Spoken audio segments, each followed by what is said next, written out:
Good morning, students.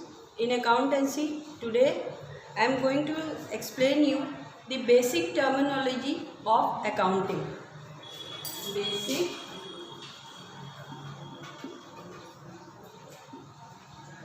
terminology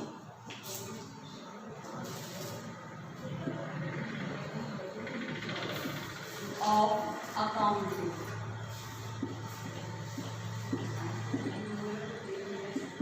अब actually मैंने आपको ये समझाने जा रही हूँ कि अकाउंट्स में बेसिक टर्म्स, ऐसे टर्म्स जो आपने अभी तक नहीं सुने होंगे, जो रेगुलरली यूज़ में आते हैं। कुछ टर्म्स ऐसे हैं जैसे सेल है, परचेज़ है, ये सारी चीज़ें तो हमारे डे टू डे लाइफ में यूज़ होती हैं।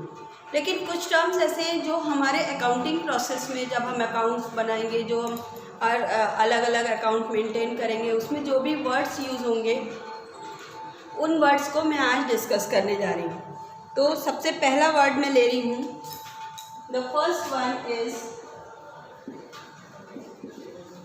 Business transaction. अब as you know basic there are 4 types of business transaction. Business में जो ट्रांजैक्शन होते हैं, ट्रांजैक्शन मीन्स जो भी लेन देन की प्रक्रिया, ये लेन देन का जो प्रोसेस होता है उसको हम ट्रांजैक्शन बोलते हैं। अब लेन देन क्या, या तो हम कोई ना कोई सामान सेल करेंगे, अगर if we are the seller, अगर हम सेलर हैं तो हम सामान बेचेंगे, तो उस प्रोसेस को हम क्या कहेंगे, सेल।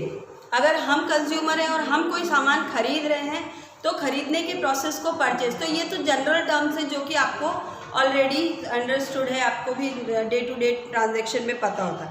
अब basically in the business transaction there are 2 types of transaction. One is cash transaction. एक तो कैश ट्रांजैक्शन होता है जिसमें हम पैसे का लेन देन होता ही होता है। Second is credit transaction. अब इसमें भी या तो परचेज है या सेल है, लेकिन इसमें पैसे का लेन देन नहीं हुआ। क्यों? क्योंकि कई बार ऐसा होता है, हमने शॉप पे सामान खरीदा, हमने कहा हम बाद में दे देंगे, तो बाद में देने वाला जो प्रोसेस होता है, तो वो दुकानदार क्या करता है, डायरी में या कहीं आपका नाम नोट करता है कि हाँ भाई ये पैसा बाद में आया। तो that type of transaction is called the credit transaction. Now I am going to take the next term. The second term is proprietor.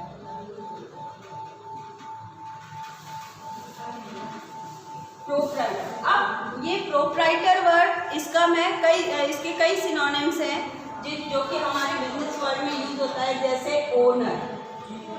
Proprietor is also called as the owner. Owner is also called as the principal. Owner is also called as the principal, and one more term is used for the proprietor, entrepreneur।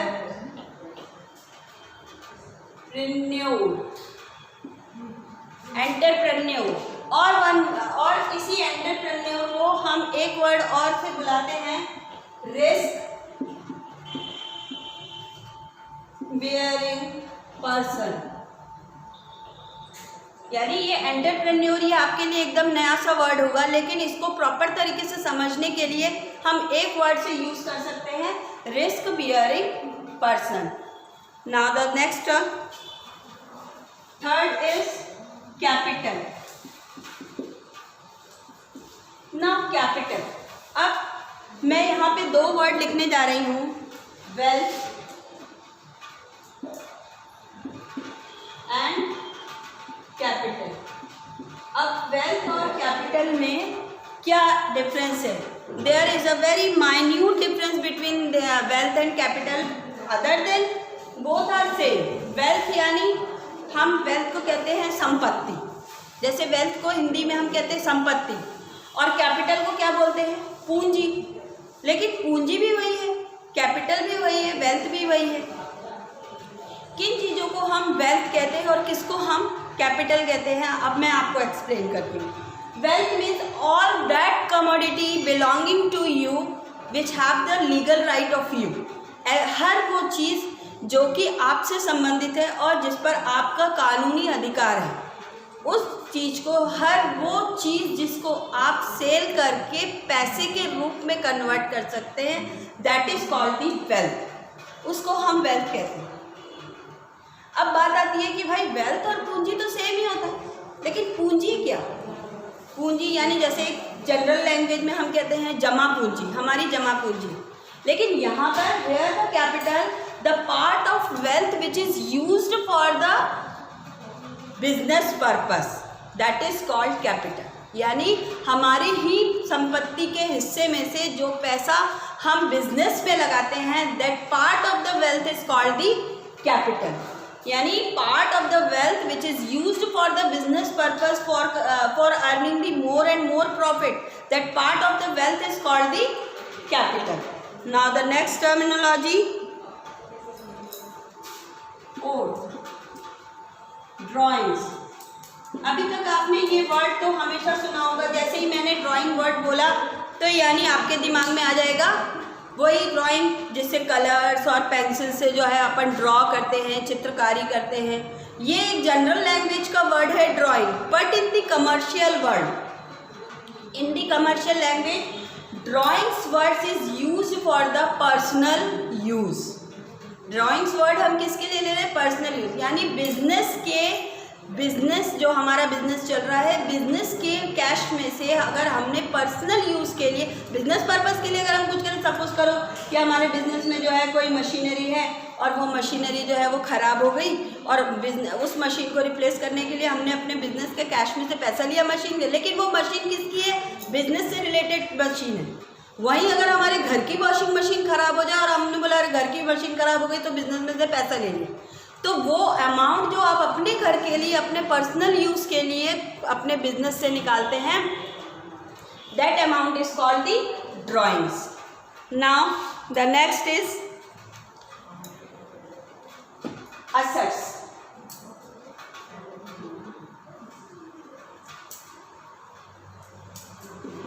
Another term is used assets. जैसे कि अभी मैंने आपको wealth में बोला था, assets and wealth are same. all that product, all that thing which is belongs to you and you have the legal right, you can sell that legally, that thing is called the assets. Now assets is also out of two types, fixed assets and current assets. Your jewelry, your furniture, your factory land, your house, all thing belonging to the businesses, being business and personal, is called the fixed assets. And cash prevail in your bank account, cash prevail in your desk, all that thing is called the current assets. Now I am going to take the next terminology, liability.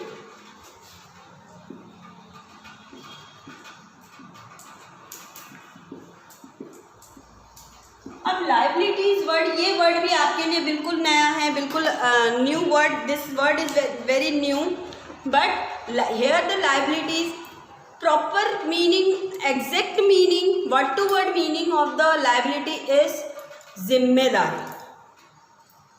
ऐसे सिर्फ simple जो है उसको हम, liability का मतलब होता है ये हमारी जिम्मेदारी, लेकिन जिम्मेदारी all that cash payment, all that things, all that field where you are responsible to pay the money. आप ऐसी वो चीज़, हर वो चीज़ जिस पे कि आपकी रिस्पॉन्सिबिलिटी, आपके ऊपर रिस्पॉन्सिबिलिटी है कि आपको उसका पेमेंट करना है, all that thing is your liability. Suppose करिए कहीं शॉप से आपने सामान उधार में लेके आए तो वो आपके ऊपर लाइबिलिटी बन जाती है कि आपको पे करना है। तो in the same way bill receivable, bill payable, creditors, ये सारी आपकी लाइबिलिटी है कि you have to pay. All that field where your name is involve कि you have to pay, that all thing is called the liability. And now the next is discount. Another term, seventh word is discount. अब ये word भी, ये तो बहुत ही properly और भली भांति जो है ये हर समय अपनी डे टू डे लाइफ में आती है। अपन कहीं मार्केट में जा रहे हैं, जहाँ डिस्काउंट वर्ड दिखता है हमारा माइंड वहीं पे डाइवर्ट होने लगता है कि डिस्काउंट कितना है। आपने अभी ऑनलाइन बिजनेस में भी आप देखो, जैसे ही ओपन खोलते हैं अपन लोग देखते हैं कितने % डिस्काउंट है।